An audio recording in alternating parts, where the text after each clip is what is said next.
Hi, welcome to Ben and Barry on Football. My name is Barry Sterling Mitchell. I produce the Sterling Net Point Power Rankings, and my compadre in crime here is My name is Ben Dickerson, his best friend, fantasy geek, big time football fan. Big Time Football fan. Ben's probably one of the biggest football guys that I know. Still coaches, um, big into fantasy. We'll talk a little bit more about fantasy. I'm trying my hand at my online game of Madden. I've been playing Madden for a long time, but I don't do a lot of online, and I'm challenging myself this year to move my rankings up online. And we'll talk a little bit about how that went last night, Benny. Uh, but first things first.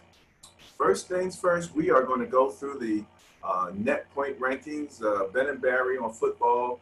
This show is based on the Sterling Net Point ranking, which I produce. And we're going to go through the different categories, which just explain very quickly. Net points is simply points scored minus points against, that differential. And we study that differential a lot deeper than most people do. And we utilize this in our comparisons in a matchup section where we'll talk about those teams and the net point comparisons and what we call the net point bias, the turnover bias, turnover margin bias, I should say, and then finally what we call the bias plus, which is the bottom line. And when you're going into the game, we're going to look at bias plus for each one of the matchups. After that, we have a few general points of discussion, things that maybe we might want to show you, including our social media. We got a few things that you might be interested in. And finally, we normally have our rant. Ben usually has a rant. I have a rant. I don't know if we have a rant this week, but we'll see. We'll find out as we We'll go have one along. before it's over. Yeah, we'll have one before it's over for sure. So let's get started, Benny. We're going to start to talk about the net point rankings and the top five in each one of the categories. What you're seeing on screen here is actually the Sterling Net Point Power Ranking Facebook page. This is where I produce that information. And we're going to go straight to the first area where we want to discuss net points. So, Benny, as you can see here, we have our top five coming out of week 3. And coming out of week 3, our number 5 team, again, kind of got a few surprises in here. But in 5th place with 20 net points, that's plus 20. And let me remind everyone that, at any point in the season, half of the teams have negative net points. That's correct. So we're going to show that to you a little bit as we move along here or talk about that. But number 5, we have the Washington Redskins. Anything you want to say about the Redskins and their game last weekend? Well, the Redskins are playing pretty good ball, actually, when you really look at it. I think bringing Alex Smith in has been a big plus for them. The running game suffered when their first round draft pick went down. Darius Geis. Yes, but then they made a great pickup, getting Adrian Peterson, All day. and he seems to have rejuvenated his career. And, they're looking pretty good. Oh, man, I'm telling you, he's making a big difference with that, and they're playing good team ball. Absolutely. From both sides of the ball. We'll talk a little bit more about that as we move into the other categories. In 4th place, looking tough, Ryan Tannehill's back. Everybody's talking about all the other quarterbacks in the NFL, and they're not really talking much about him, but he's having a pretty good season. They have plus 23 net points so far going into finishing up the 3rd game of the season. Any points you want to make on that? Funny thing about the Dolphins, again, not spectacular, but solid on both sides of the ball. I thought my West Coast team to the East Coast in a 1 o'clock game was going to blow up on me. The Raiders jumped out. I think they had a 2-touchdown lead. Right, that's right. Ben has this theory. No, it's real. Well, I'm not the only one who has it. his contention is that when in a 1 o'clock game, right? Only works for the 1 o'clock game. Go ahead, you explain. When a team comes from the West Coast to play on the East Coast in a 1 o'clock game, their body clock is still at 10 a.m. Most NFL teams don't travel until the day before the game, which is Saturday. Sometimes they travel on Friday, but usually they stay home on Friday, get the last practice in, go home, get up, fly out on Saturday, prepare for the Sunday game. Okay. So their body clock, anybody that's taking a flight to LA knows how you feel with your time. Okay. So basically their body clock is on 10 a.m. The Raiders did come out strong, but Dolphins took the punches, came roaring back. Mm. So that's the theory. Do we have a name for that theory? I just call it the West Coast to East Coast. West Coast to East Coast theory, and it works in the opposite direction too. East Coast to West sometimes, Coast. Right? Sometimes, not as much, not as consistent. Not as consistent. See, yeah, interesting stuff. Number 3 in net points. Now you would think this is the number 1 team with all the hype, about the Kansas City Chiefs, all the tons of touchdowns that they're scoring. Yeah. The Patrick Mahomes phenomenon is in full effect. And they are in 3rd place with 26 net points. Now, Benny, we talked a little bit about last week about is this the same pattern that they showed last year when it came out super hot, and then thought that worked. Didn't work. It came out super hot over the first 5 games or so, and then kind of cooled off. We're just going into the 3rd game. And if there's an area that they're going to cool off in, we're going to talk about that. That would be in points against. We'll talk about that. But 26 net points is not bad. That's in the top 5. Right. Anything you want to say about that? At this point, I don't see their offense slowing down at all. In fact, now that they're starting to get Sammy Watkins involved, they're even more dynamic. Mahomes and Andy Reid are getting along like peas and carrots. I couldn't think of it. But it's an amazing thing to watch. They're really fun to watch. Kareem Hunt does not have to be the focal point of the offense anymore. Again, these are all pluses for that offense. The problem is they can't stop anybody. But guess what? They keep firing away like this, they're going to be hard to beat.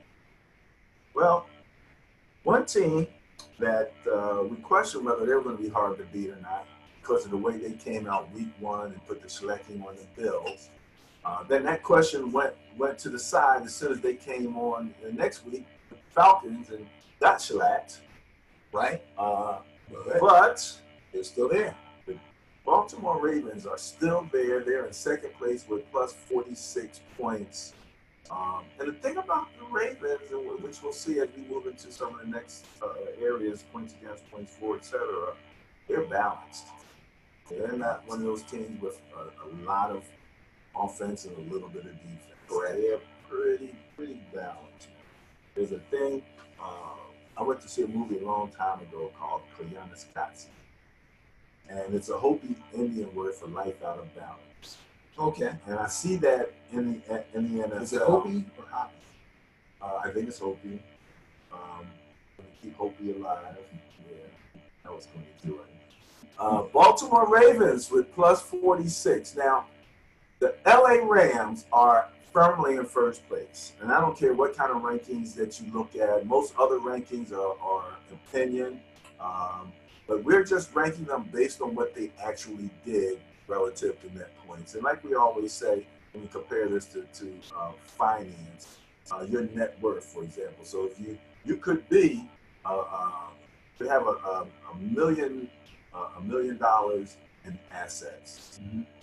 But if you owe $2 million, you're at a deficit. You're down $1 million. So, size is relative, but, the net points is really where things balance out. And that's this team right here. Now, they had a couple significant injuries to cornerbacks. They had 2 killer cornerbacks. Both their starters went down. One looks like he's not too bad. Once they had to sign somebody new coming to.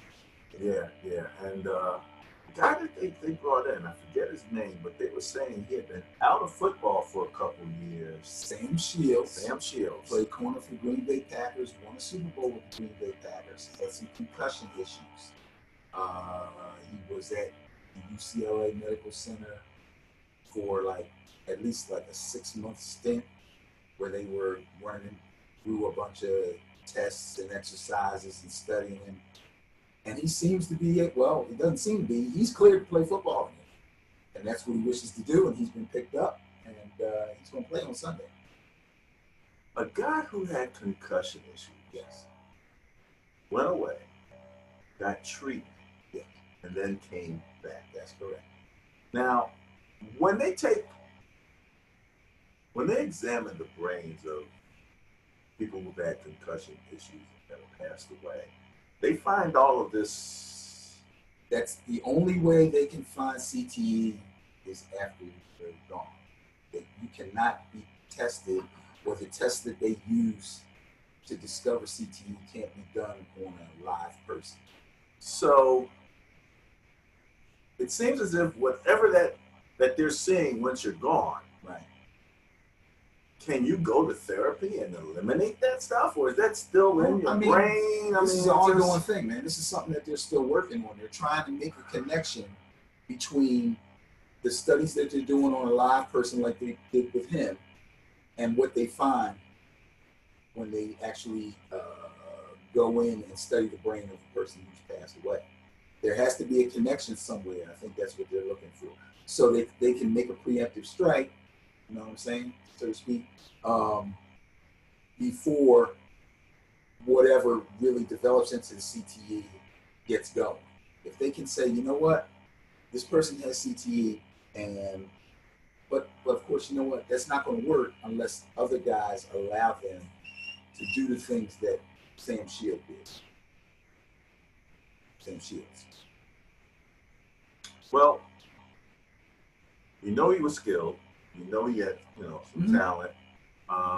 He's coming off the bench, so he didn't have to play a lot.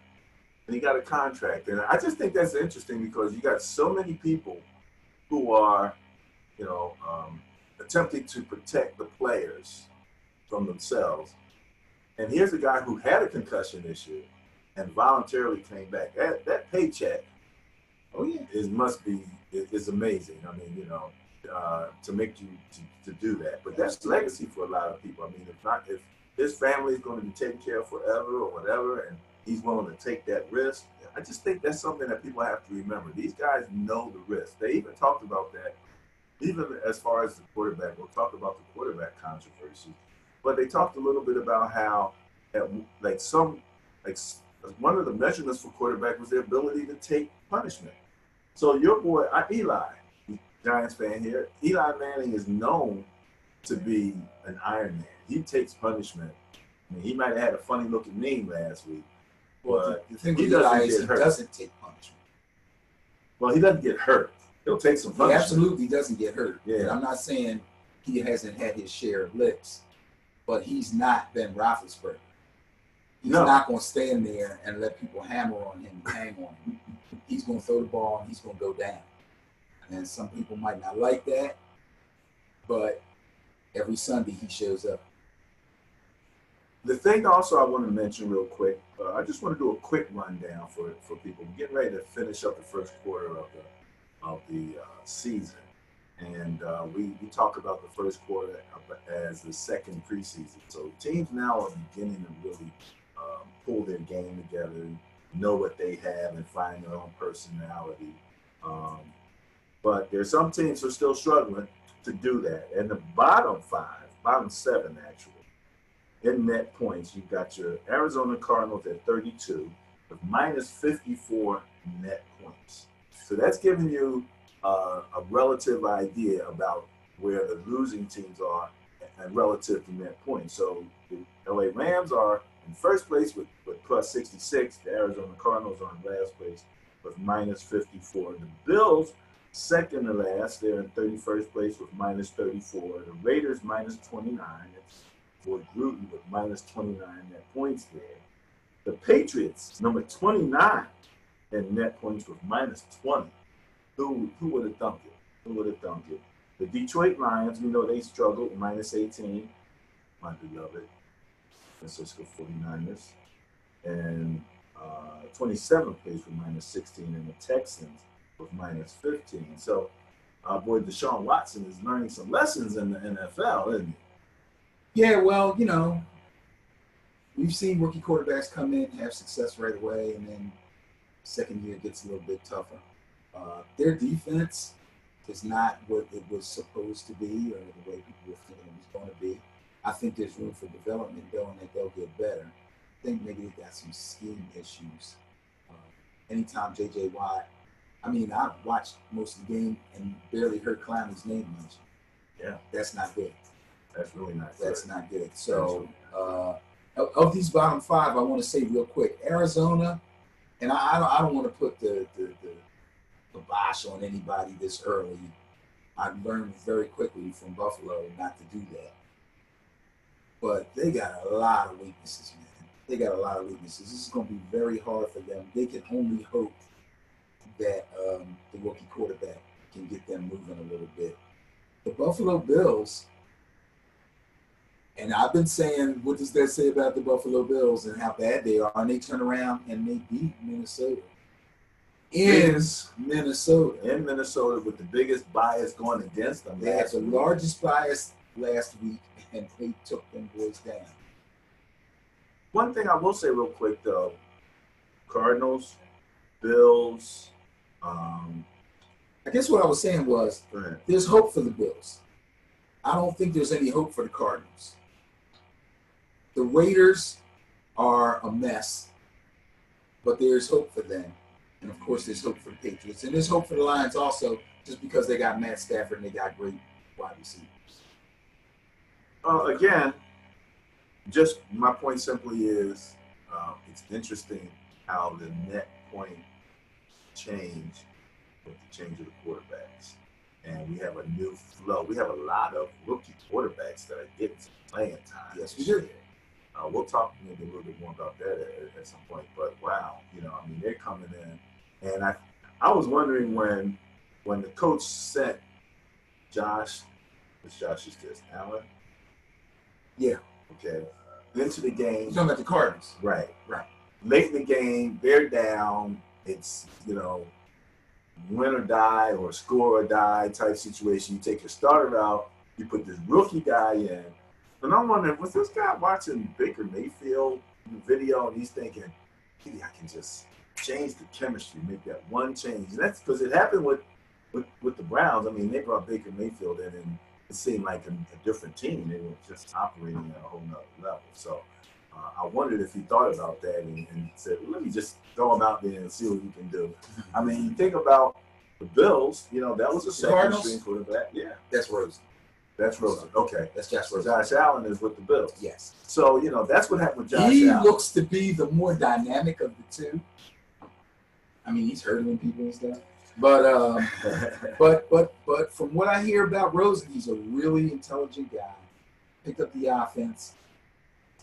Bradford was not hurt at the time that he came into the game, was he? No. Interesting. And that's his legacy. Interesting. As far as I know, anyway. That sounds like in the head coach's mind, and the game is still going on. He's going. Bradford is taking us as far as he can. It's not going to get any better than this. Yeah. He didn't even let him finish the game. Yeah. And they were losing. I know. All right, let's move to the next category. The next category is points for. This is the scoring category.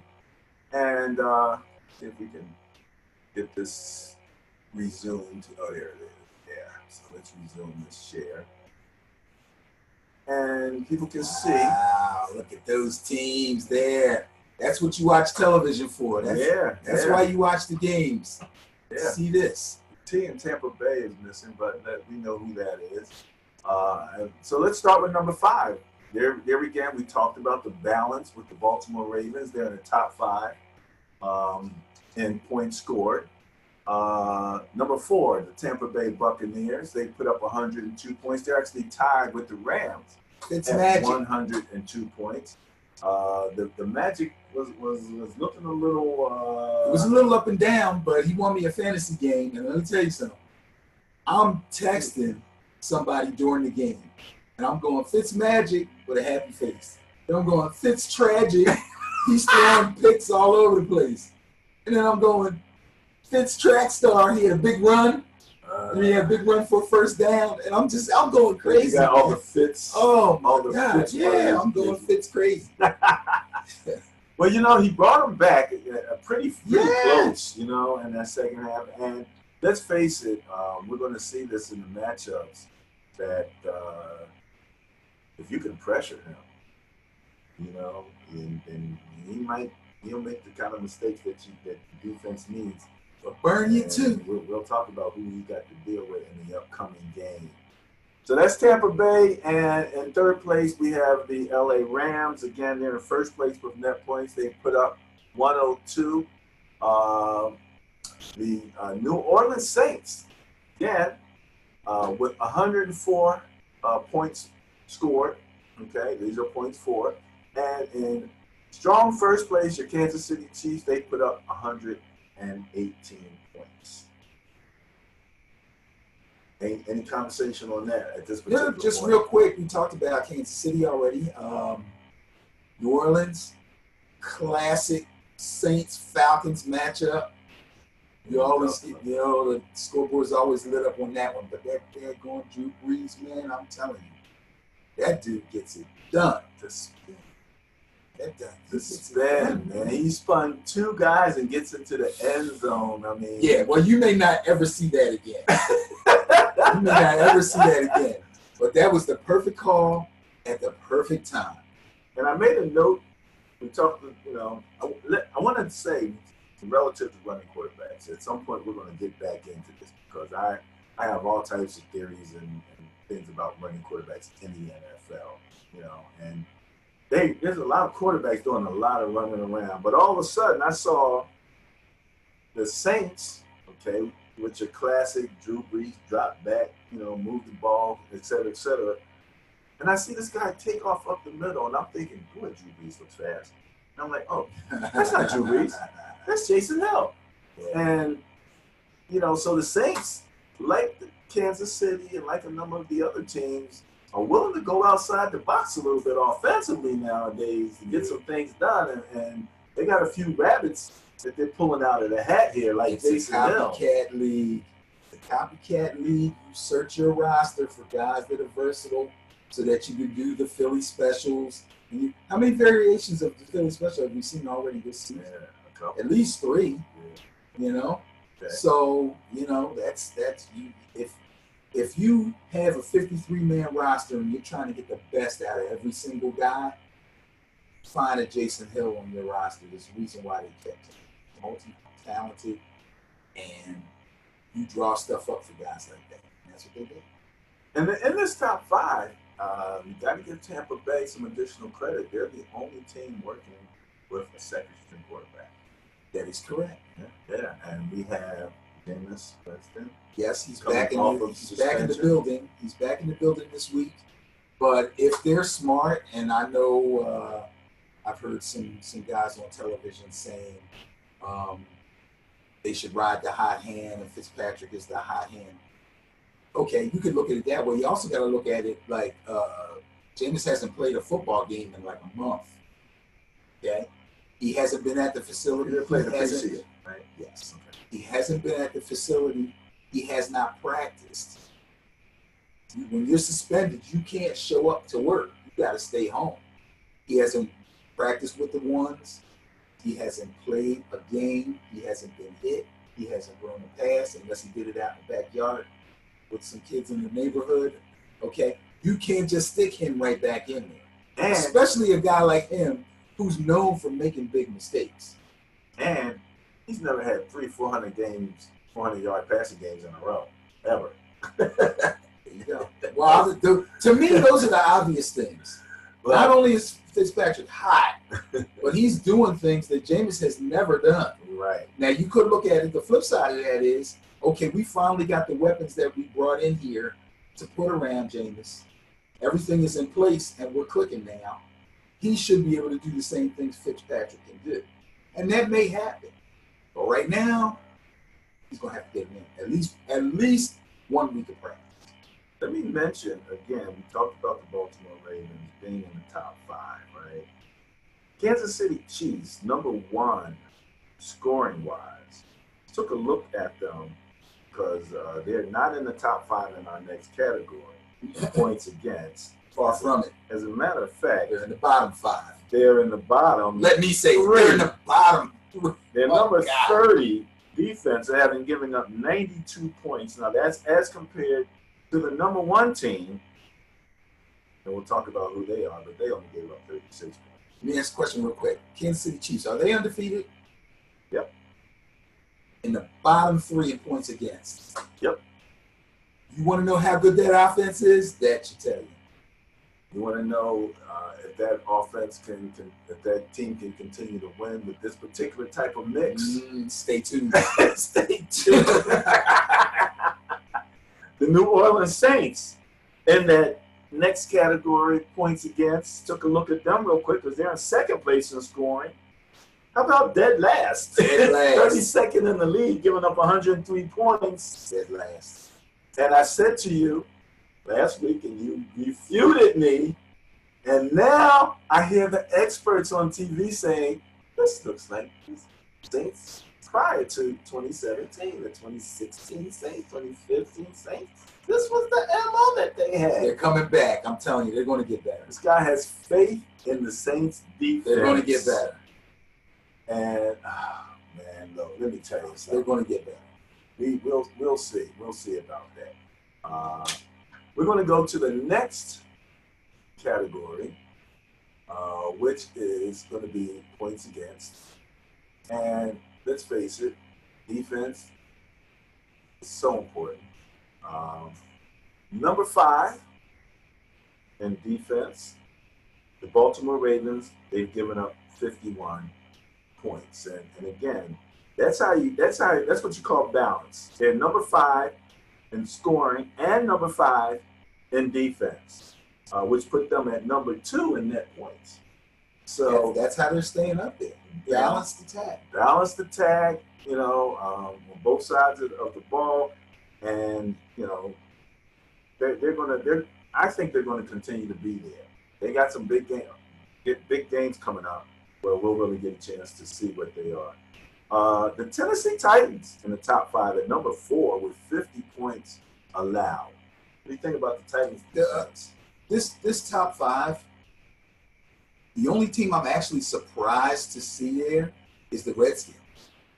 The Titans were predicted to have a good defense, a solid defense, not spectacular, and that's just what they're doing right now.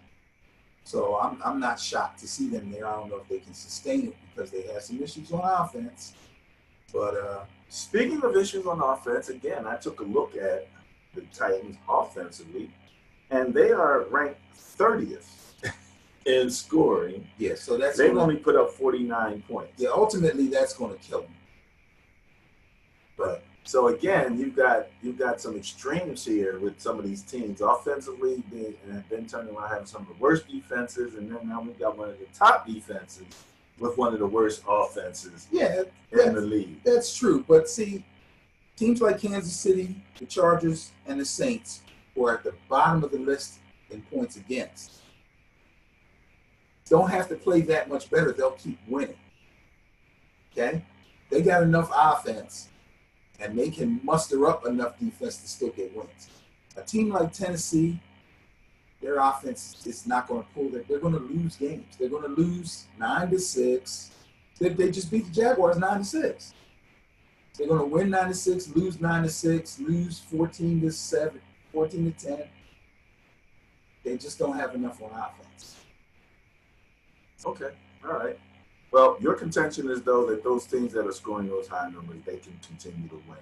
Yes. And on a consistent basis, and I have questions about that. So we'll leave that for right now and let the numbers show what they are. We have in third place the Jacksonville Jaguars. We expect them to be in the top 5. Absolutely. If not number 1.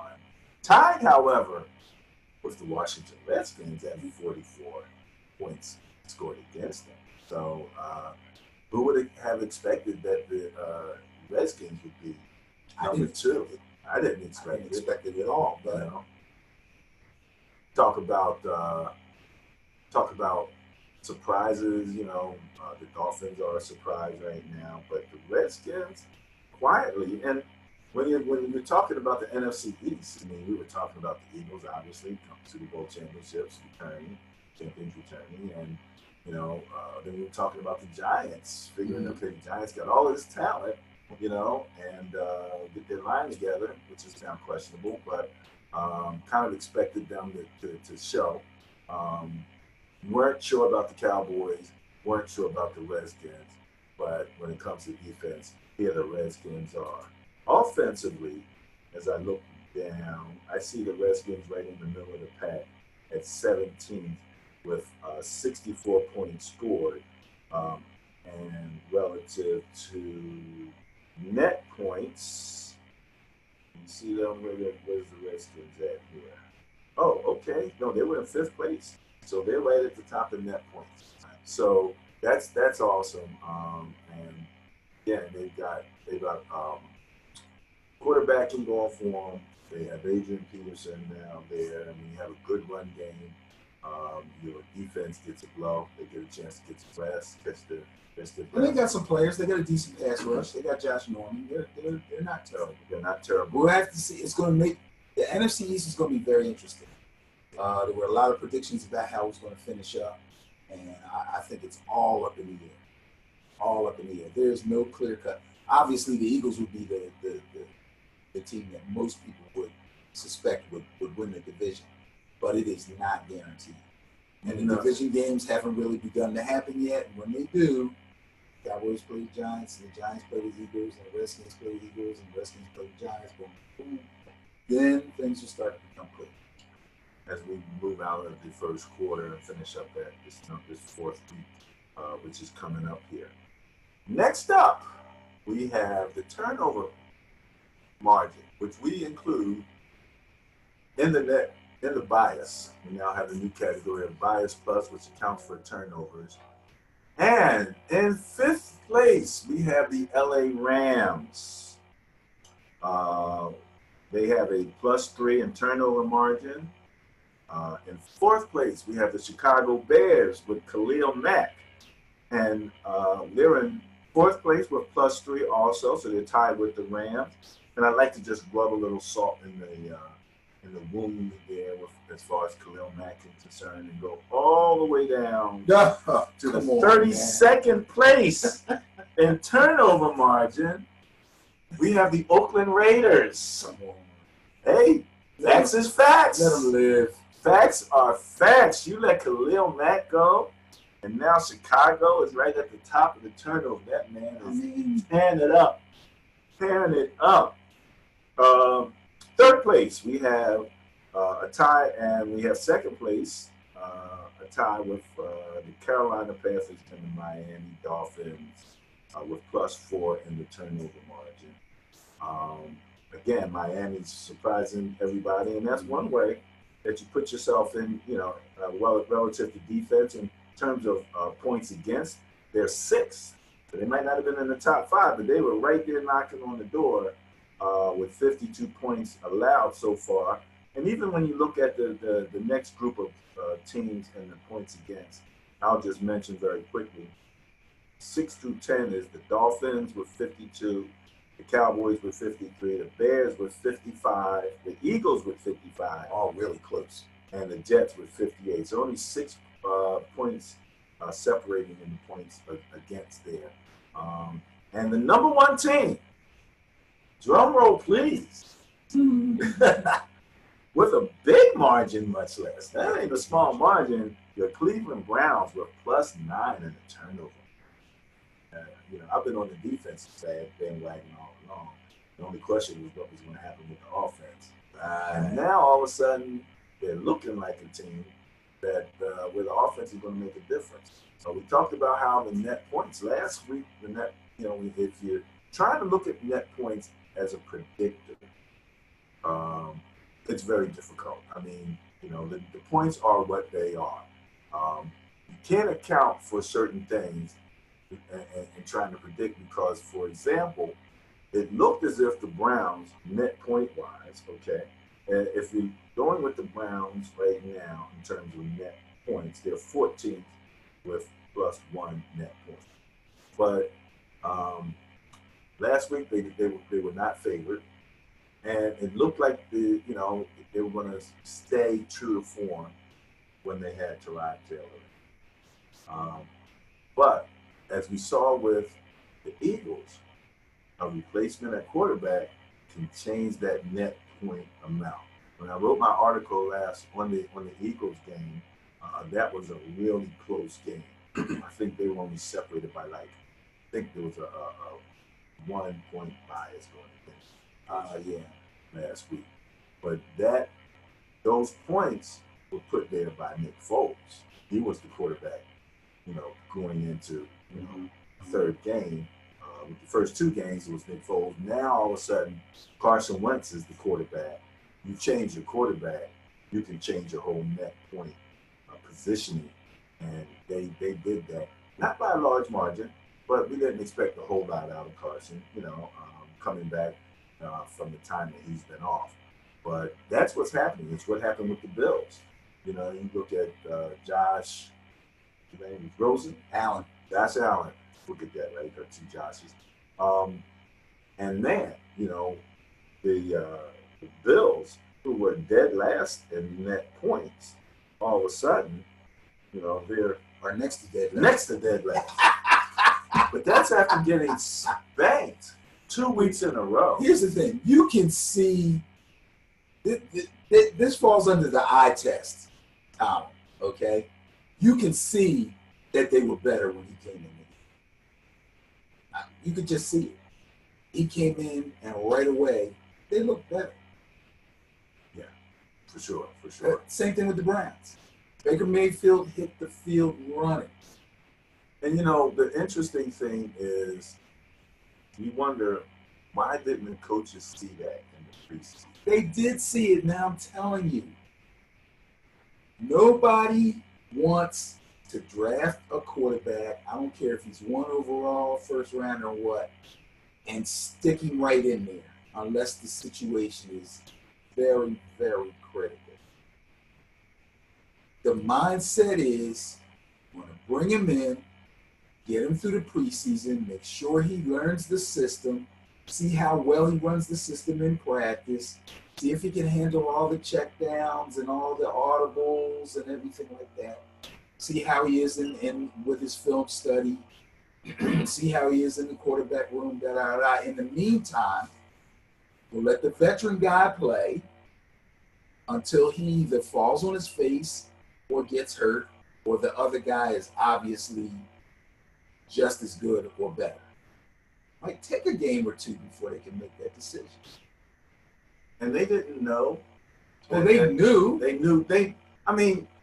They didn't call a timeout and say, should we put him in or not? They were like, let's go, let's do it. Going into week 1 for the Bills, stumped. He stumped last year. He stumped this year. And I have to assume he stumped in between. And the coaches, you don't want – I can understand what you're saying. If Josh Allen comes out in the next game and throws 2 interceptions or turns the wrong way for a handoff or standing there going like this, because he doesn't understand the play call, that'll tell you why they play Peterman. It's not always just talent. You got to be able to manage the entire offense. And if they didn't think he had a total 100% grasp of it, they didn't want to put him in. However, the other guy stinks so bad.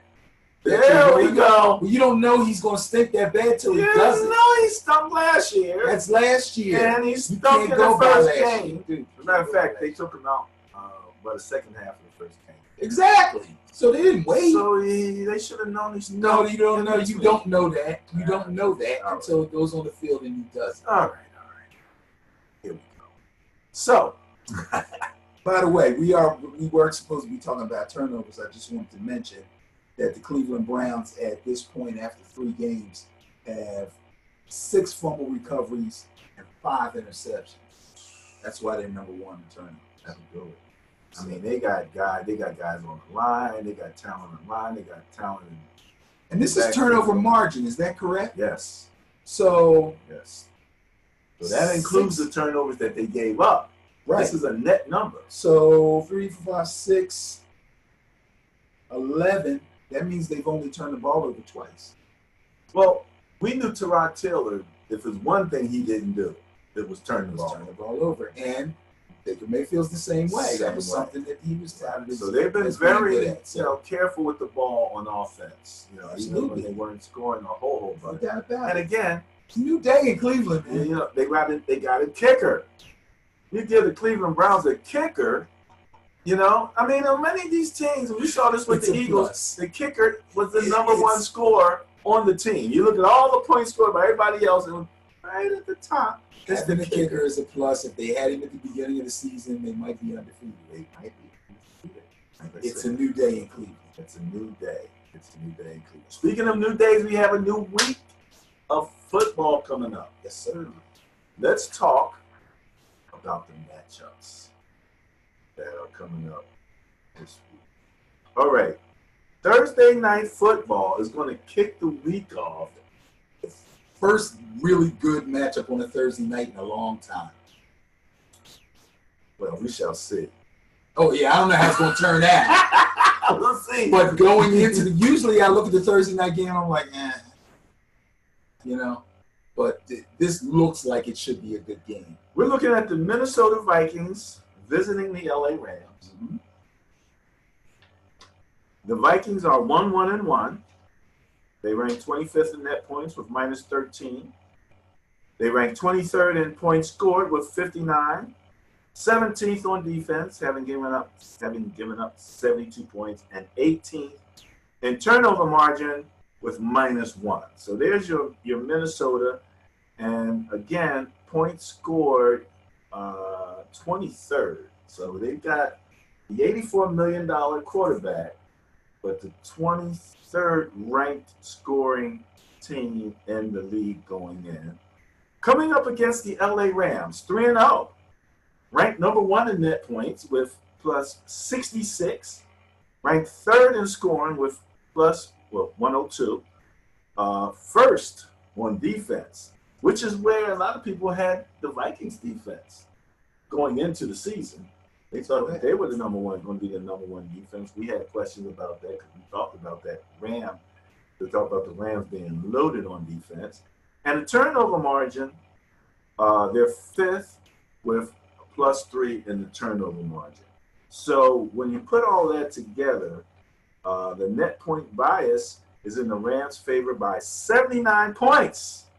And I do believe bias plus looks like 85 or something. Yeah, because they got a plus 6 differential in turnover bias because they're I'm sorry, no, I'm wrong. That was 4. That would be 4. I think I did something wrong there with the calculation. So the bias plus is what? It's 4, but it's still in favor of the Rams because the Rams are plus 3. Bias plus is only 4 for the turnover margin. No. What's the bias plus? Oh, I'm giving that to you in a second.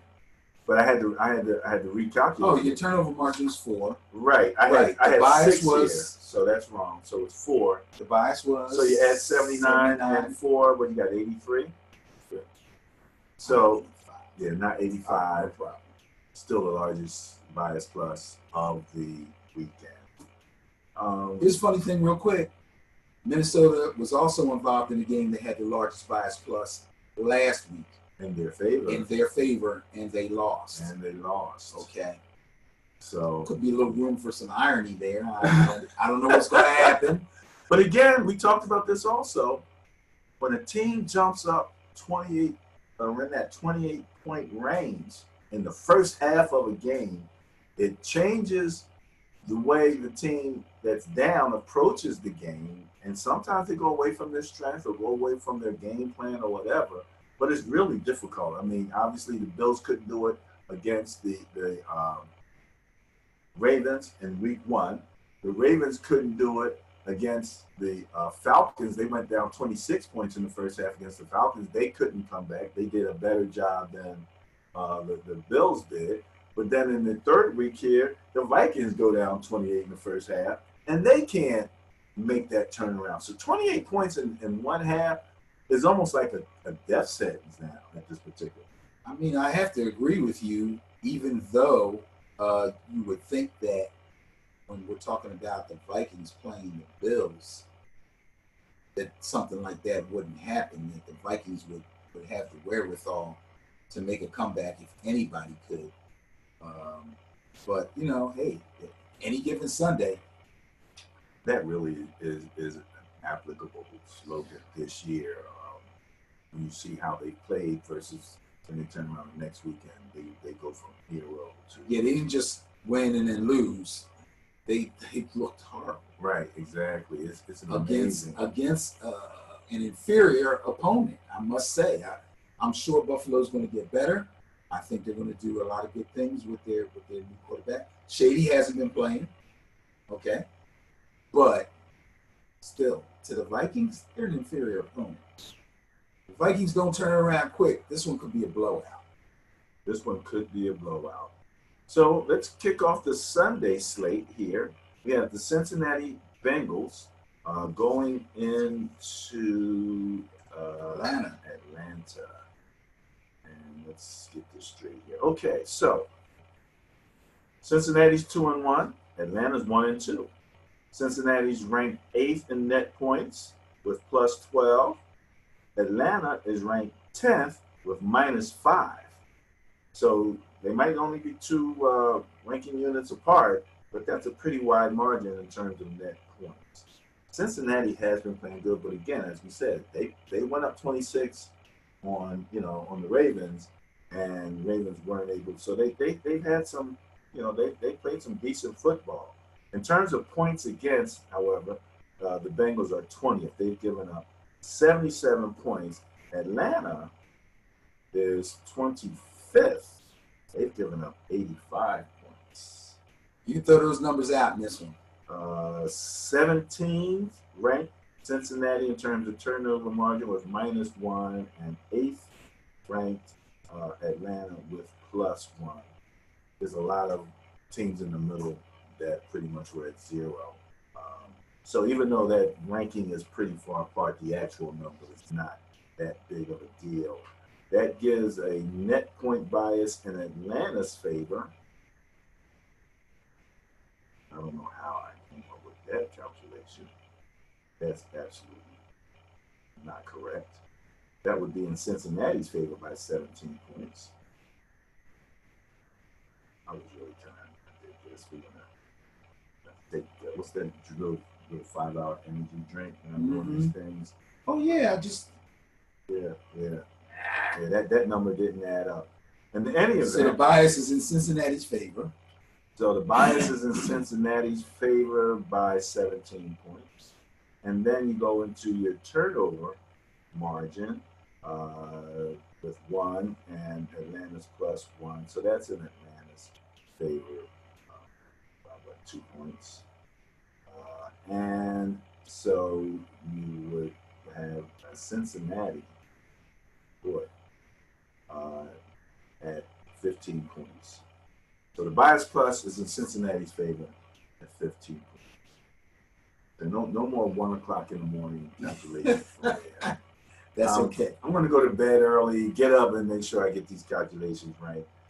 And plus, when you're messing around with those Excel spreadsheets, the numbers start to cross. They start to go, whoa, yeah. Man. I'm going to tell you this, though. Throw all the numbers out in this one.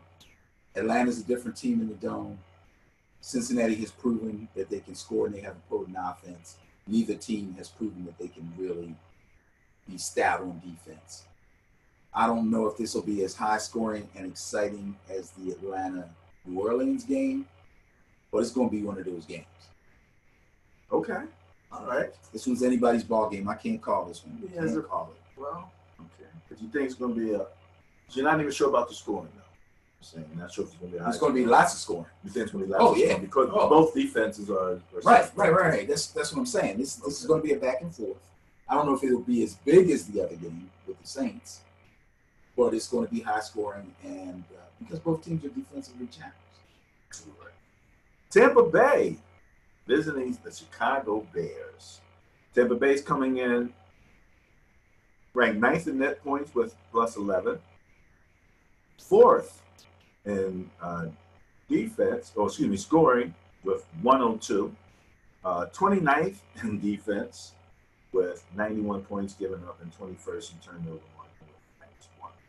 Chicago comes in with at 11 in the ranking for net points with +8.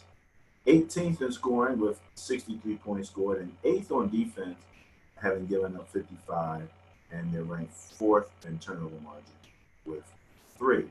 So when we go and look at the bias here with the Bucks, I got to double check my numbers here and make sure I'm right. So we have the Bucks with the net point bias in their favor by 3 points, 7 versus 8.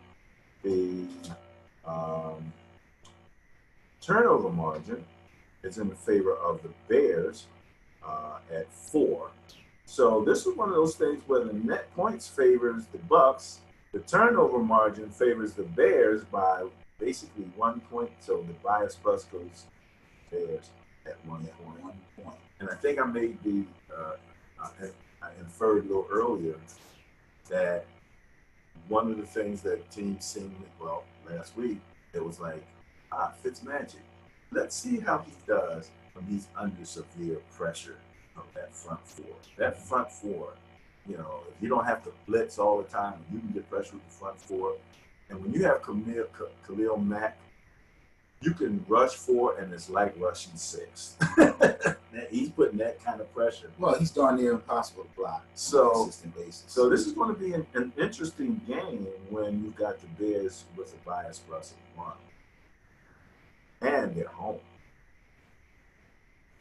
Yeah, but their offense ain't nothing to write home about. Well, that's true. I mean, let's face it. The Tampa Bay is 4th with 102 points scored, and Chicago is 18th. They've only put up 63. So, can Fitzmagic do it one more time? Yes. Overcome the Khalil Mack attack? Yes. You think, and still put up 30+ points in the game? You really believe that? Eh? Okay. We shall see. I got this vision of the helmet being turned around, and the beard coming out the back of the helmet, with Khalil Mack in his face constantly through this game, knowing that they're going to have to put some level of control on that offense if they want to win it all. Yeah. Detroit visiting the Dallas Cowboys. Now, Detroit has had its share of problems. They are 1-2. Dallas is also 1-2, however. They've had their share of problems. Detroit's coming in at 28th in net points with -18. Dallas is coming in at 23 ranked with -12. So they're both in the negative in terms of net points. Detroit's ranked 15th. Offensively, they scored 70 points. Dallas is ranked 31st in scoring. They've only put up 41 points over 3 games. Defensively, Detroit, however, is 26th ranked. They've given up 88 points. Dallas is ranked 7th. They've only given up 53 points. In terms of turnover margin, Detroit is 31st with -4. Dallas is 24th with -2. So things seem to be favoring Dallas, although they're in the negative. They have a 6-point net point bias in their favor. In terms of turnovers, they have a 2-point bias in their favor. So Detroit is visiting Dallas. Dallas has a bias plus of 8 points. What do you think about that? I think Detroit goes into Jerry's World and beats them. Ooh. Okay. Dallas offense is ragged. They're not running the ball the way they need to elevate their passing game. Dak is off. He's got no number 1 receiver to go to. Cole Beasley is probably their number 1 receiver. He's a possession underneath guy. They don't have anybody that can stretch the field. Yeah, they got Tavon Austin. Nobody respects Tavon Austin. You run reverses with him all day. He caught 1 long ball in 3 games, I think. Meanwhile, Stafford is Stafford. I wonder when they're going to get Blunt going. I mean, I'll tell you this. I see that evolving into Kerryon Johnson being the number one back, the rookie, and Blunt taking on the goal line short yardage thing instead of being the workhorse. I think they had him kind of moving toward being the workhorse at first and working Kerryon in, and Theo Riddick was the third down back, but it seems to be kind of morphing into something else for me. I like watching Detroit play. I like Matt Stafford.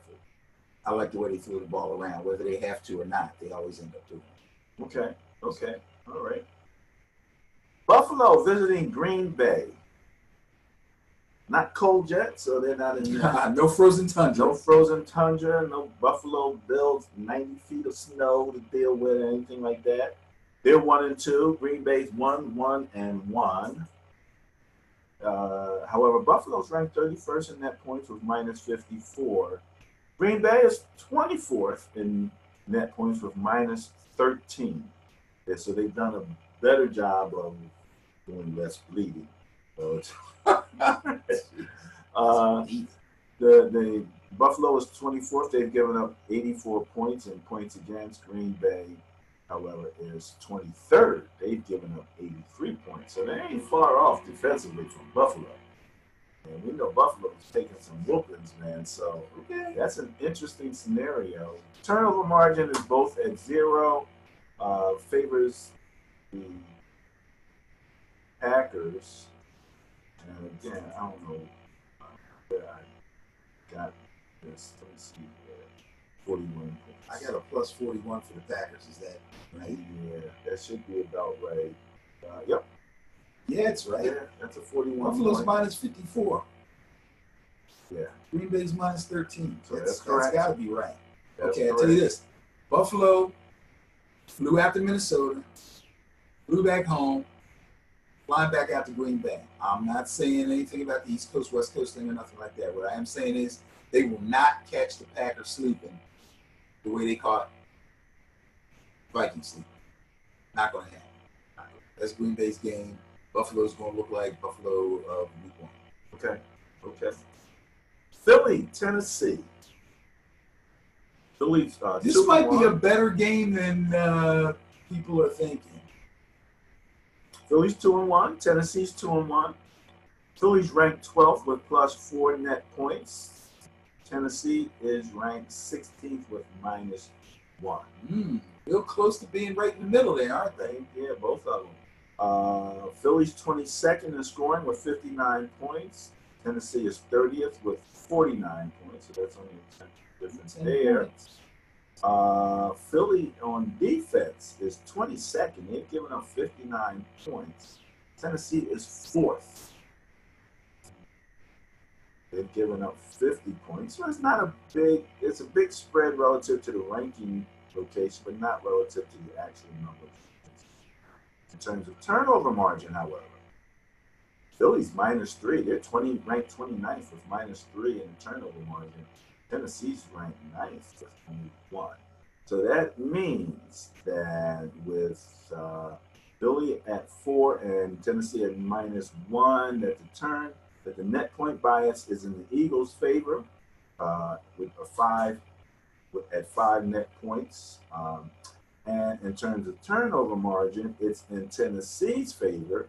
The difference is 4, which gives us a bias plus going into this game. And Tennessee is home of 1 point. That's correct. So now you got the superior defense. You got the superior defense, the Titans. Playing better so far anyway. But you also have an Eagles offense who's starting to get weapons back. Alshon Jeffrey was cleared for contact. Oh, yeah? Yes, he was. Okay. The coach will not say if he's going to start or even if he's going to play this week. I'm sure he will. But they're keeping that under their hat probably until he practices up to Friday, I guess. And if he's not on the injury report Friday, they'll play. They're trying to make it sound like it's going to be a game time decision. I don't think it will be. But he's going to help them a lot. Okay. This game is going to be as close as this 1 point bias.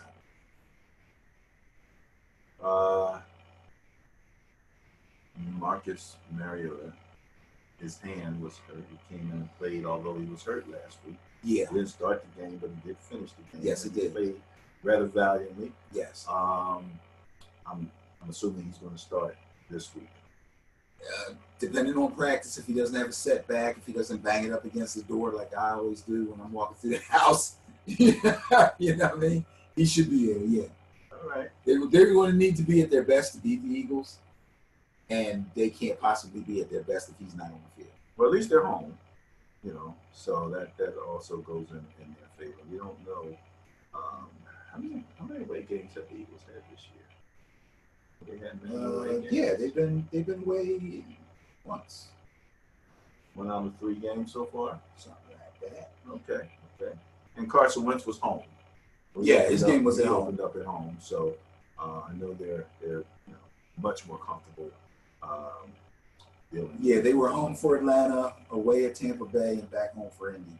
Okay, so this is their second away game. All right, so they're winning at home and losing away so far out of 3 games. It's not a big sample size, but long story short, that should be nice and tight. That should be, as they said back in the Saturday Night Live days, toy. Oh no, that's not Saturday Night Live.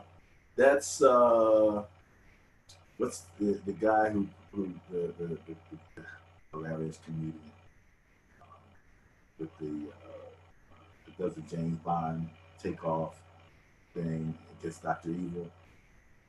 Oh, yeah, I know you're talking about. That was Gold, the guy that played Gold. Yeah, Goldmember. Yeah, talking about right. Tight. Houston visiting the Indianapolis Colts. Houston's coming in at 0-3. Yeah, Deshaun 0-3. Ranked 26 in net points with -15. Indianapolis is ranked 18th with -3. In points scored, Houston's 24th. They've put up 59 points. Indianapolis is 21st with 60 points, so that's pretty close. And in points against, Houston is 19th. They've given up 74. Indianapolis is 14th. They've given up 63. Houston's 9th in turnover margin with +1, and Indianapolis matches them. They're ranked 10th. Not a big deal. They're also +1. So with a difference of 12 points going in the net points going into the favor of the Colts, they have a net point bias of 12 points. They're tied in terms of turnover bias, so this gives a bias plus to the Colts of 12 points. And the Colts are home. What do you got? I'm picking Houston to go in there and win that one. Oh, okay. I think they're going to right the ship. I think Deshaun, actually, it's not his fault they're losing. He's not playing badly. Their defense is in some kind of slumber of some sort. I see him out there. I see him running around on the field, but they're not making plays. They got to make plays. And I do believe that Andrew Luck is still a bit hobbled. Just a guess. Just a Hobbled in terms of legs or arm? body. Oh, really? His whole body. Body hobble, man. Yeah, he takes hits and he jumps up and goes, "Hey, good hit." That hurts. How did you remind me of the Progressive commercial with Jamie? He's with you in the commercials. I love commercials. But Jamie, they got the whole song is like, dun, dun, dun, dun, dun, dun, dun, right? And Jamie's like, the lady says, "Can you fix it?" He says, "Right away, ma'am." Hi, this is Jamie. Can I get some help? Is that what? Just, you got to remember, the guy didn't play any football for an entire year. You can go in the weight room, and you can lift, and this and that and the other, but you couldn't even halfway do that because he had a shoulder. Remember? Yeah, sure. Okay, now he's getting hit.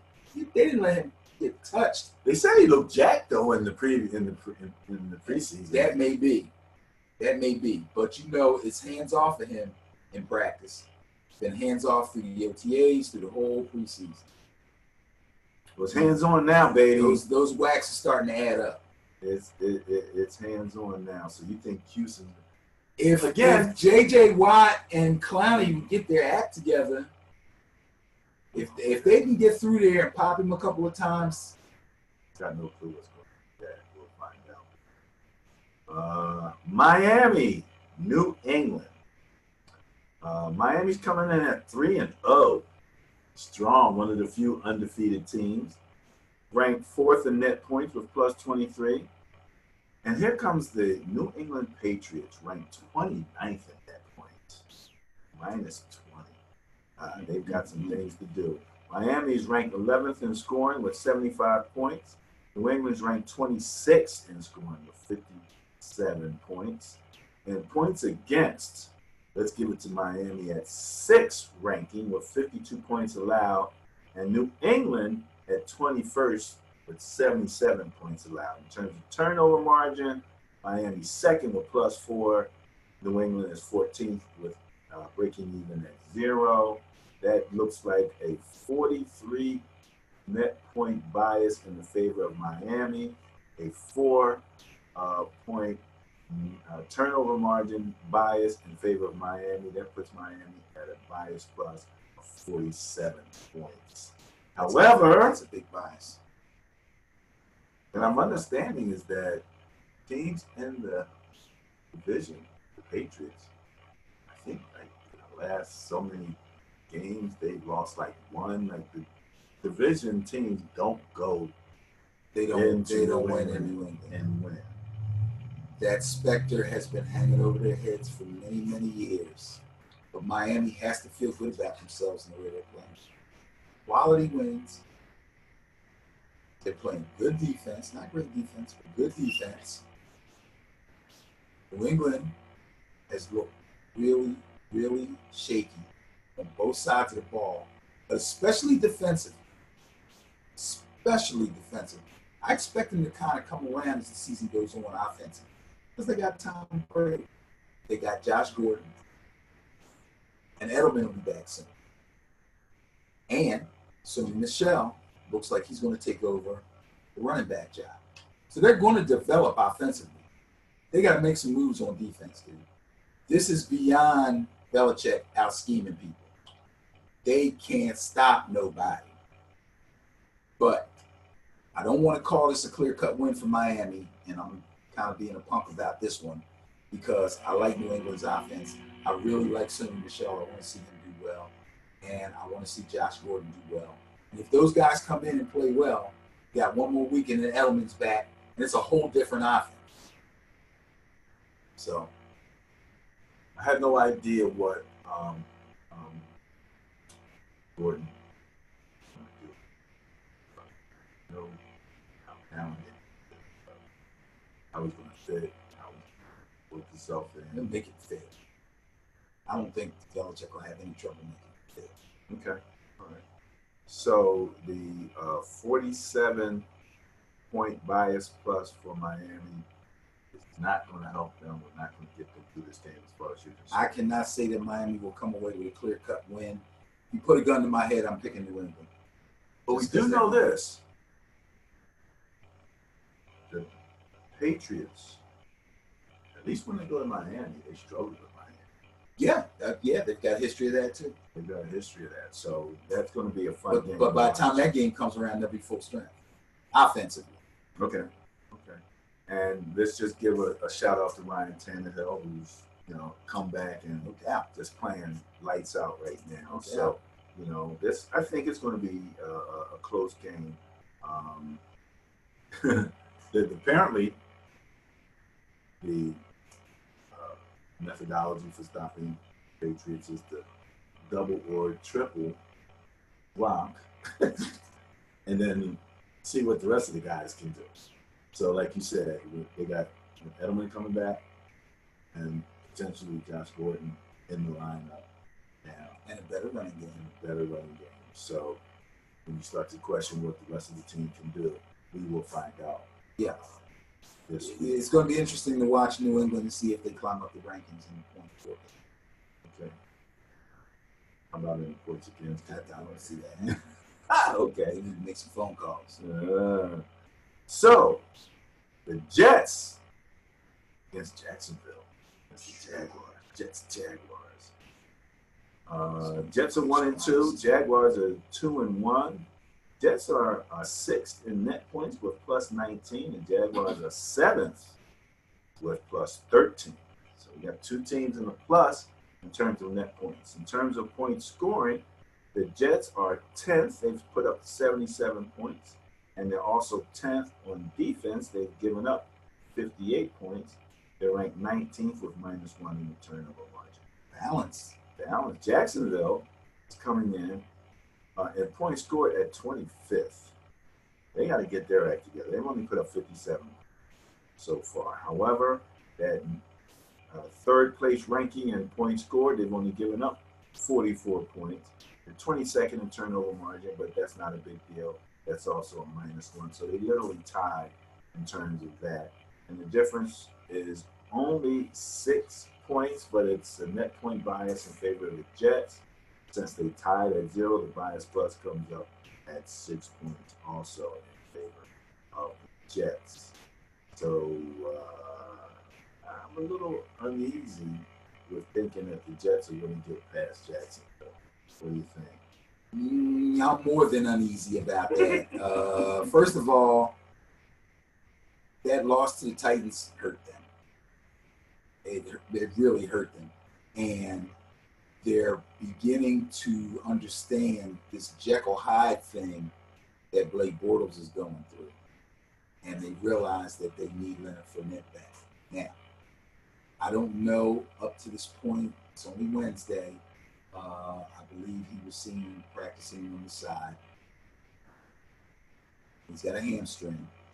But come Friday, if he's a full participant in practice, he will probably play on Sunday. They might make it a game time decision. But usually if a guy has a full practice on Friday, he plays. If Bortles can get himself together and they get Fournette back, then they'll win the game. If Bortles can't get himself together and they get Fournette back, they still will probably win the game. If Bortles gets himself together and Fournette doesn't come back, they'll still probably win the game. I just want to go through all the scenarios. Thought I was going to change something, didn't you? Yeah, it's Jacksonville's game, man. They're not going to. Are you kidding me? 9-6. And they're home. Yeah, 9-6. Tennessee. Well, the Jets, with the rookie quarterback, that's the other thing. I left that out. Shout out to Sam Darnold. They threw you in the fire. You're holding your own. But this is Jacksonville defense. You're going to have problems. He's going to have problems. They're licking their chops. Are you kidding me? A rookie quarterback? I don't care how good you are. You're a rookie quarterback. You're going to see something Sunday you ain't seen. Matter of fact, you might see a few things Sunday you haven't seen. Yes. Last Campbell soup with little Darnold mixed in the soup, cooking down. Their receivers are good, but not great. They don't match up well against the secondary of the Jags. That pass rush, it's coming, and it's not going to stop. Injuries on defense? Major injuries? Not that I know of. Okay. I thought I heard something. This next one, this is historic. I don't think that, number one, the Cleveland Browns have been in positive on net points since I can remember. It's great. They've always been in the negative, but they're coming in at 1-1-1. Mm-hmm. Again, they tied with the Steelers, right? Ranking in net points at 14. So they're in the top half of net points with +1 net points, right? In terms of points scored, they're 20th. They put up 60. And points against, they're 11th. Mm-hmm. They've only given up 59, thus their net point of 1. And in terms of turnover margin, numero uno with +9. And look who they're playing. Oakland Raiders at 0-3 with a 30th ranking in net points, -29 net points so far. The Oakland Raiders are 28th in scoring with +50 with 52 points scored, and 22nd defensively with 81 points given up, and they are dead last, as we mentioned earlier, in turnover margin with -4.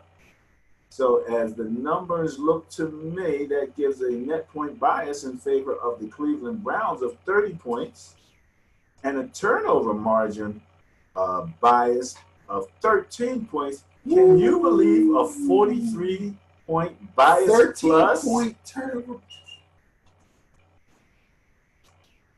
Numbers are what they Derek are. Carr had my stats. That 43 is going to hold up. Cleveland going to go in there and do work. The only way they blow this game is if the coach blows it. Baker Mayfield's going to go to work. Jarvis Landry might have 12 catches. And Joku, that big tight end, oh, please. And you know who else? Keep an eye on, fantasy fans. Antonio Callaway. Yeah, I don't think Cleveland's going to have too much trouble at all. Not too much trouble at all. Baker Mayfield's first start in the NFL. First real start. And he mentioned going into sunny California. The black hole.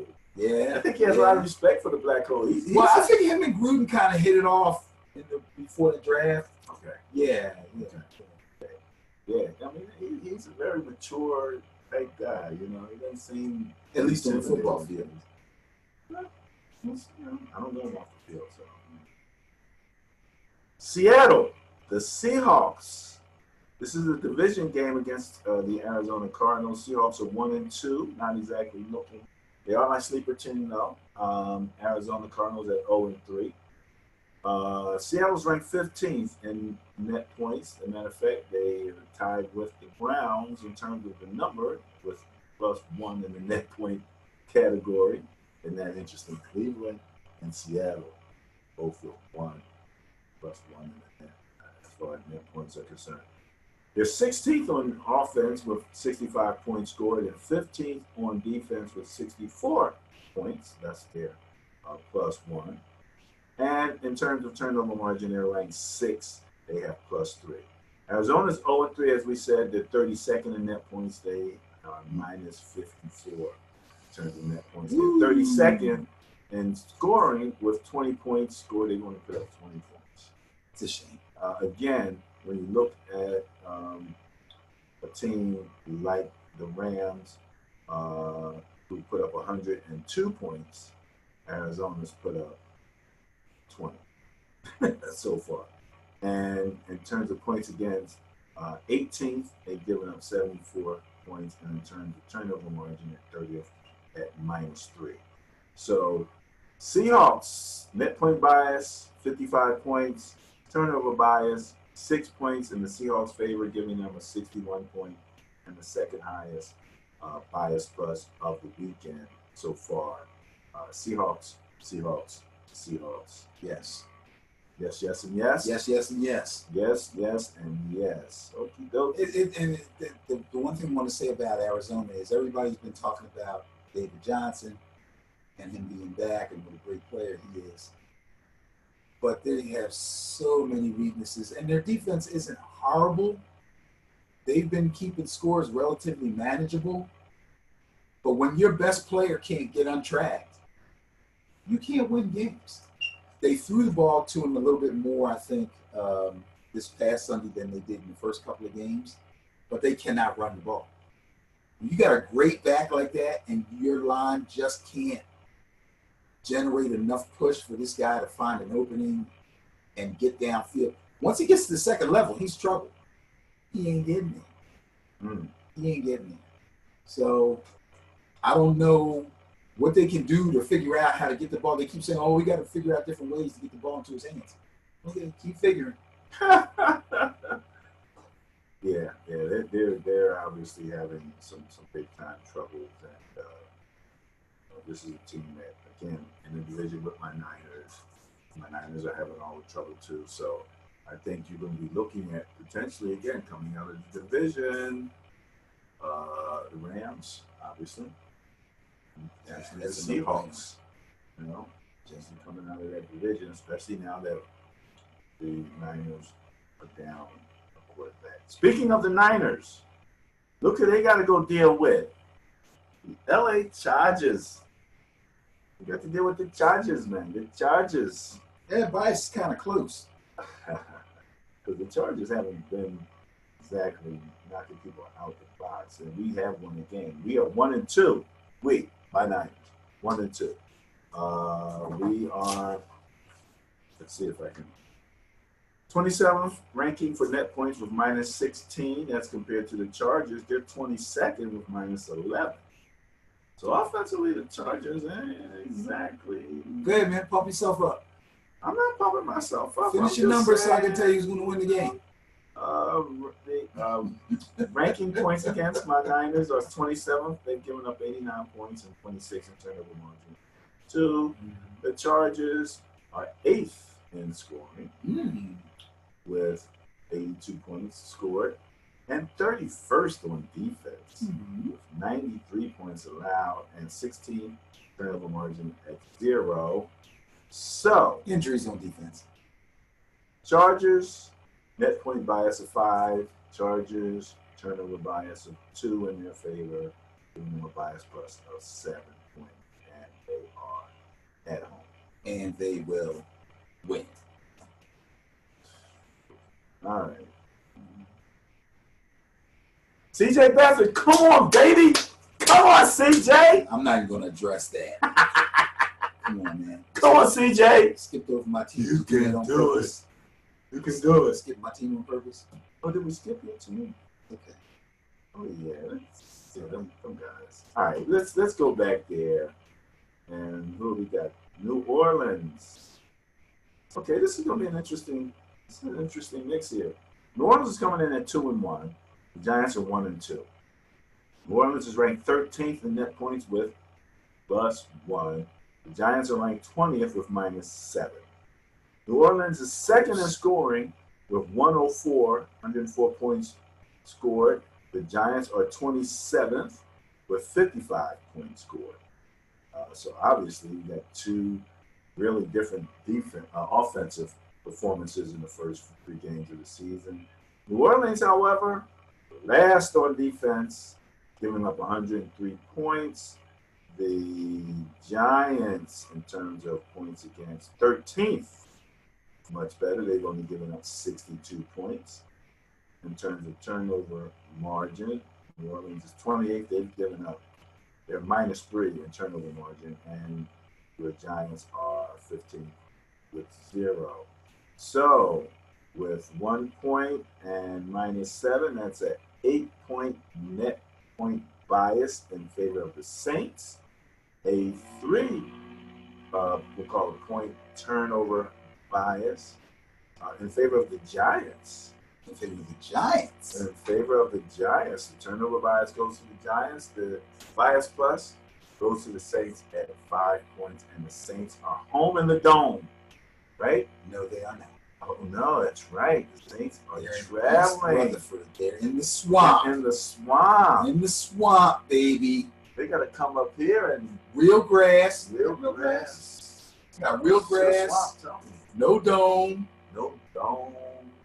Giants. What's the weather? Upset. What's the weather look like? Whatever it is here.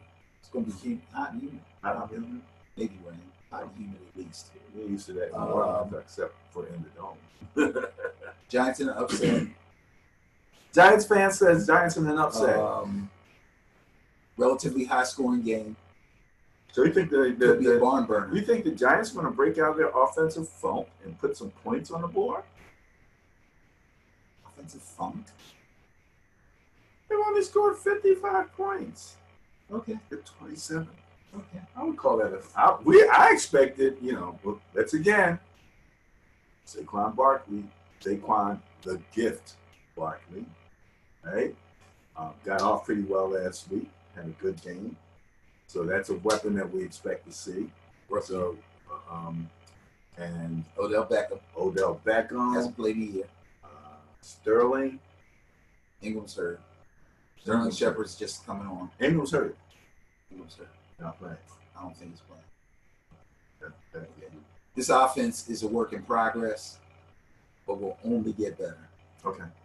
And the New Orleans Saints defense is a great recipe. it's going to be a game. Yeah, I can see that. All right. Speaking of, this is going to be a game. Big rivalry. Huge. Division rivalry. Big rivalry. We have the epitome of balance with the Baltimore Ravens coming in at 2-1 against the Pittsburgh Steelers at 1-1-1. Baltimore second in net points with plus 46, fifth in scoring with 97 points scored, fifth defensively with 51 points allowed, and 23rd in turnover margin with -1. Pittsburgh is 17th in scoring with -2. 17th in net points with -2 net points. 7th in scoring, which is not far off of Baltimore. They have put up 88 points. And 28th, however, defensively, they've given up 90 points. And both teams have -1 in the turnover margin. So, all that being said, the Ravens have a bias plus of 48 points. And they are going into Pittsburgh. It's a big bias. But they are going into Pittsburgh. But Pittsburgh hasn't shown me anything special at home. I mean, they battle wherever they go. Or they get themselves into battles wherever they are. I like the way Flacco's playing right now, too. This whole Lamar Jackson thing from the start of OTAs has really turned him around. He's throwing the ball really well. He's got good weapons.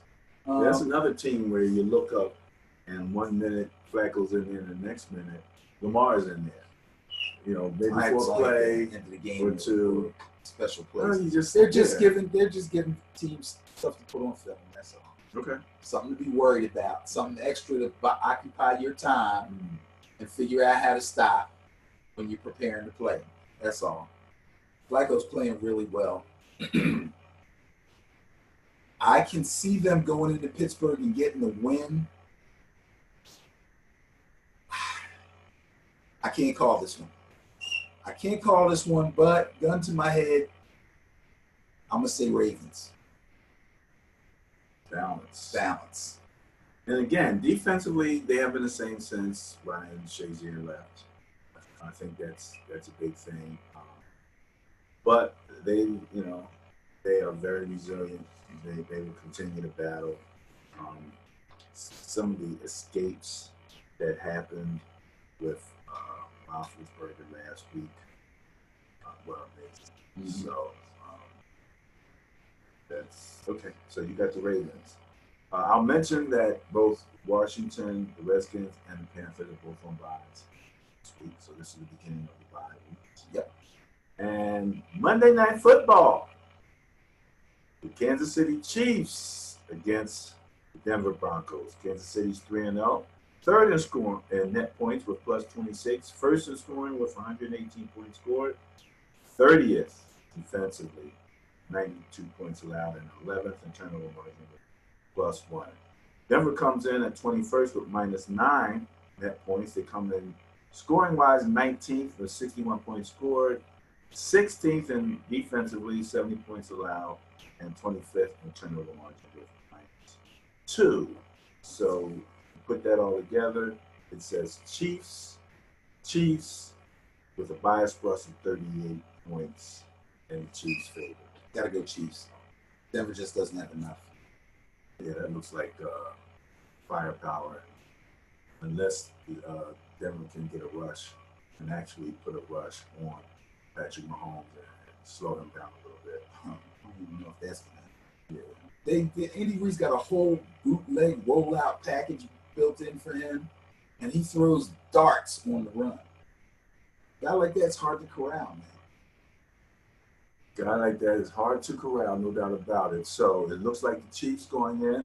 So that finishes up this segment where we talked about the matchups for the upcoming weekend. So we're going to close out by just going through our social media, sharing some information with you very quickly. We talked about the Sterling Net Point Power Rankings again. This is a Facebook page. If you're on Facebook, you can go to @SterlingMVPR and and to find this. And again, this is a public page, so you don't actually have to have a Facebook account or whatever. Okay. But you can find the Sterling Net Point Power Rankings on Facebook. And again, all of the information that we shared with you is right there. And in addition to that, you'll see my particular blogs on some of these more intriguing games where I do write a full-length article on these. Next, we have Ben and Barry on football. There we go, back in the heyday. And one of the things I wanted to mention real quick is, you see that catch right there? That's from the DraftKings commercial. That's where the guys got the guy with the crazy afro. The crazy afro, right? And I'm saying, wait a minute. That looks like the Keelan Cole catch. And it was absolutely amazing. Other than the fact that he didn't just hit it from the front side like that. He sort of caught it like that. But I just thought that, my question was, is this life imitating art? or what? Art imitating? Art imitating life. But you can find us, again, this is a public page at B and BOF on Facebook. In addition, we have a Twitter page. This is Ben and Barry on football. Here we share some information. We talked about the guaranteed salaries and the amount of money that people are making. So for perspective, we just shared an old statement that I found where you can see here, Steve Young, Hall of Famer, $3 million contract when he came out with the Tampa Bay Buccaneers. Herschel Walker, back with the New Jersey Generals, they paid him $1.5 million. We thought that was ridiculous money. Doug Flutie, $1.25. Also with the Generals. Also with the Generals. You know who the owner was, right? Who? Trump. Really? That's hilarious. That's hilarious. Warren Moon, Houston Oilers, $1.1 million, and St. Joe. I don't even see how much they. Let's look at. See what's that? $1 million. So John Elway, Lawrence Taylor, all of that information is there at our Twitter page. You can take a look and find us. And again, relative to Twitter, we are right here at B&B on football. So that's how you'll find us on Twitter.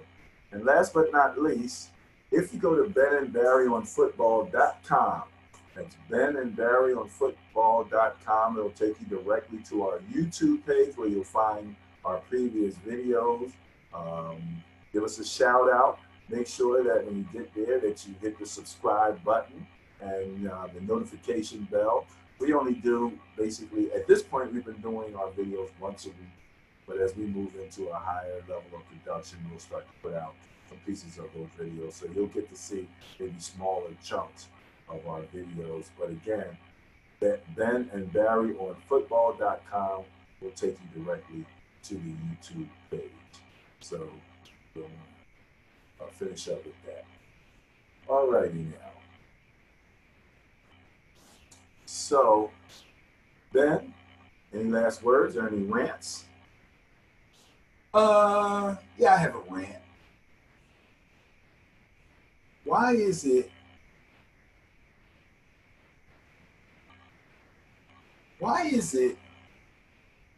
oh, you know what? I don't have a rant. I think I'm banned from ranting certain subjects. Yes, you are. Yes, you are. I'm going to let it be. I'm looking forward to the basketball season. Those Sixers. Oh, they said Markelle Fultz took 150,000 jump shots over the summer. He must have 149,000. No, he made a bunch of them. They had no video. All right. Well, he found his shooting thing. I don't have a rant. I will say this much. I do have a bit of a retraction on the rant. Okay. I watched replays of the Green Bay game where the linebacker, what's his name? penalized for the hitting the quarterback, right? And I'm listening to the guys, and they're talking about how they're handling this new rule. A lot of the guys are saying, "Look, I'm going for the ball." And as I looked at the replay with the Green Bay game, the ball was gone when it hit him. And you can't really, anytime you hit the quarterback after he's released the ball, that's pretty much always going to be. It wasn't. Well, they You're allowed a step and a half to 2 steps.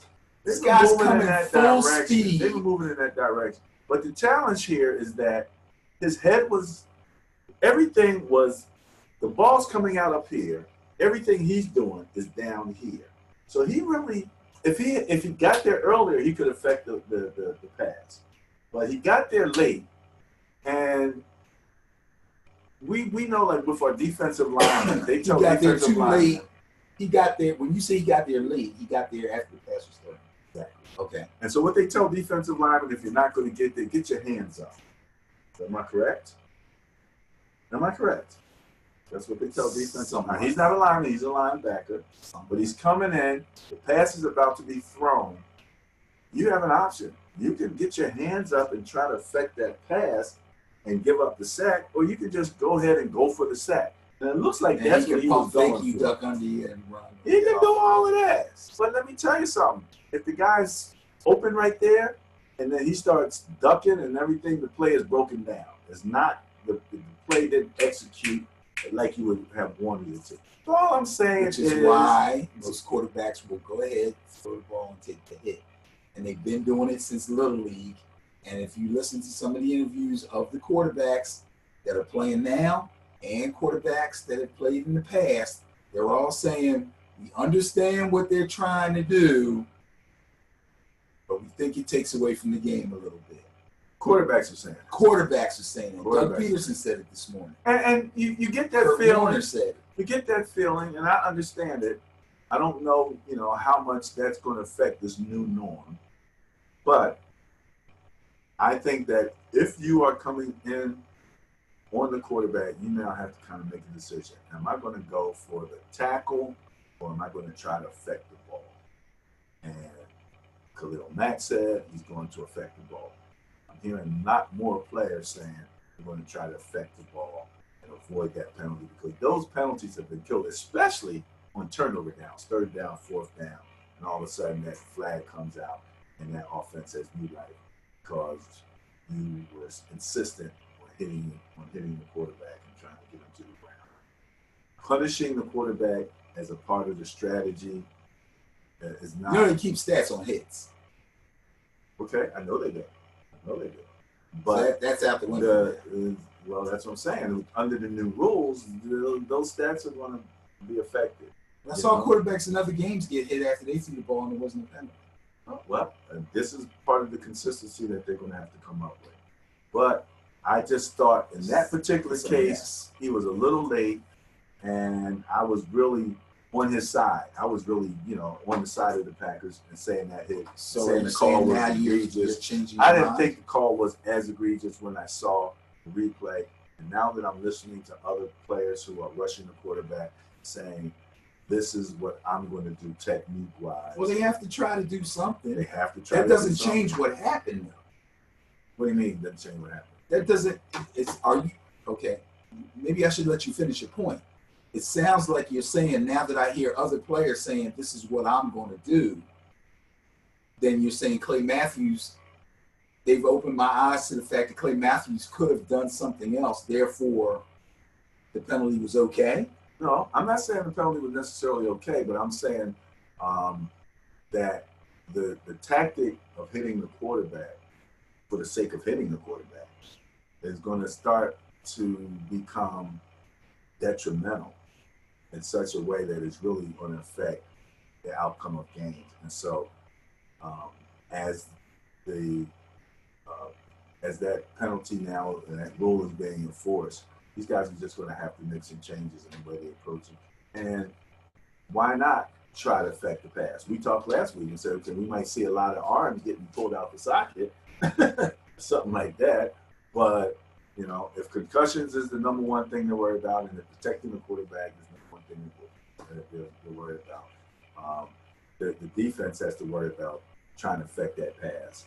The rule says you can hit the quarterback, but you can't slam him to the ground, throw him to the ground, pile drive him, or drop the full force of your body on him. If you watch the replay, and this was on the third one, he's been penalized once every game. So this is the third game, just talking about Clay Matthews. Right. He's taking him down. He hit him straight on. Yeah. So the guy's going to fall backwards, and you're going to be on top of him. And as soon as they hit the ground, he throws his arms out and rolls off. So he's not hitting the quarterback for the sake of hitting the quarterback, like he's challenging the refs. What's wrong with that? He's trying. You can't have a straight line at a guy, and you just fought another 300-pound guy to get past him, and now you're going right at him, and then try to contort your body so that you don't land on top of him, but still possibly get the sack or affect the pass, or you're going to rip your knee up like the dude from the Dolphins did. It's impossible. It can't be done. Well, what's being done, again, is, and defensive end from the Broncos said the same thing. I'm going for the ball. Okay, that's so fine. I'm just saying that's what. So this is apparently what's happening in the league here. If you miss, if the quarterback has the ball in a position where you can't rip it away from him, and he wriggles away from you and completes a pass, well, that's what happened. Like, but the pass can get. That's okay. I'm not saying this. I'm look. Is that going to be okay with you if you're Von Miller? You're going to pick your poison, okay? So sometimes you're going to have to sack the quarterback. That might happen. Sack stats not going away. If you can sack him before he gets the ball off, great. You can beat him. Look, if you going to sack him, or are you going to go for the ball? The ball's not thrown; it's in his hand. Are you going to sack him, or are you going to try to strip it? Well, Von Miller said he's going to try to strip him. Khalil Mack said he's going to try to strip him. Okay, so I'm just telling you what they're saying. I've seen those two players get multiple strip sacks. They know how to do it. Everybody don't know how to do it. They better learn. That's a skill set, man. That's a skill set. Well, skills can be learned. I'm just saying, if the NFL is going to continue to go down this road and they're going to be throwing those types of flags, then rushers are going to have to decide how they're going to go after the quarterback. If I'm the coach, I'm going to tell them we'll take our chances on that one. You got a chance to nail him. Well, Ben, let me say this much. I'm going to share this because if you hit him now, here's another thing, and I know we're going on and on about this. I watched another game. It was the Tampa Bay game. Tampa Bay and Steelers, right? Mm-hmm. The guy came through clean. And rather than grabbing Roethlisberger and taking him down, he shoved him. And they threw a flag. What are you supposed to do? My whole point is that it's a very difficult situation. I'm just telling you what some of the other rules are not clear. are doing. The rules are not clear. And here is the way that they're going to have to now tackle quarterbacks. This is my Twitter page. Turn that mess off and pull your pillow out and make sure and still get the flag. It's impossible. It can't be done. That's my point. That proves my point. Exactly. I'm telling you, man. All right. The rule is not clear. The rule doesn't say, and you can't shove him down after the ball is thrown, and you can't run by and pull his shirt, and you can't. Once the ball is gone, though, they've been moving toward. You can't put a lot of. Can't touch it has always been from the beginning of time, at least in the modern day of the NFL, that you are allowed a step and a half to 2 steps to make contact with the quarterback if the ball is thrown. Because you can't stop and you can't twist your body away so that you don't touch him. Can't be done. It has nothing to do with going for the ball. That has nothing to do with going for the bottom ball. line is, and I'm not. Look again. I'm not saying I like the rule. I said it was like they're moving too far toward flag. I'm just telling you, this is the state of affairs. Guess what? And some guys are dealing with it a little bit differently than other guys, and that might be a way to avoid those penalties if you start to make some changes in the way you approach that quarterback going to play. If your head is down and you're just going in at the quarterback, more than likely their head's not down. No, these guys are not doing it with their heads down. Their heads are up. Their heads are up. They're putting them to the side. Body is down. These are classic form tackles. Oh yeah, I'm not saying they're not. They are classic form tackles, but they get penalized. And guess what? In flag, you can hit the quarterback. And they're getting the flag. In flag, you can hit the quarterback as long as you come up with the flag. It's the same thing. You get the quarterback as long as you get there before the ball is released. I do believe if the quarterback, if he still has the ball and you tackle him and sack him with the ball, okay, there's going to be a penalty. There probably will be. All right, that's what I'm saying. That's the difference. But that's the state of affairs. So. In flag football, you can annihilate the quarterback. If you pull his flag off on his way crumpling to the ground from your head, you're good. Something's going to have to be done. This is going to affect points. I think this is going to increase the scoring. They got to fix that rule. And I think that this rule is going to get moderated. Maybe that's what you mean by fixed, but it's not going to be eliminated. Yeah. So that's just the deal. All right. Ben and Barry on football. We're getting ready. This is about it for the show. We appreciate everyone joining us. Please leave any comments, questions, concerns in the narrative below. Visit us at the Ben and Barry Football on Facebook, on Twitter, and at the Sterling Net Point Power Ranking. Benny, you want to say bye? Go Knowles. Oh, that's right. That's your new thing now. No, it's not new, man. Stop saying stuff after I say it. Now you got to edit that shit.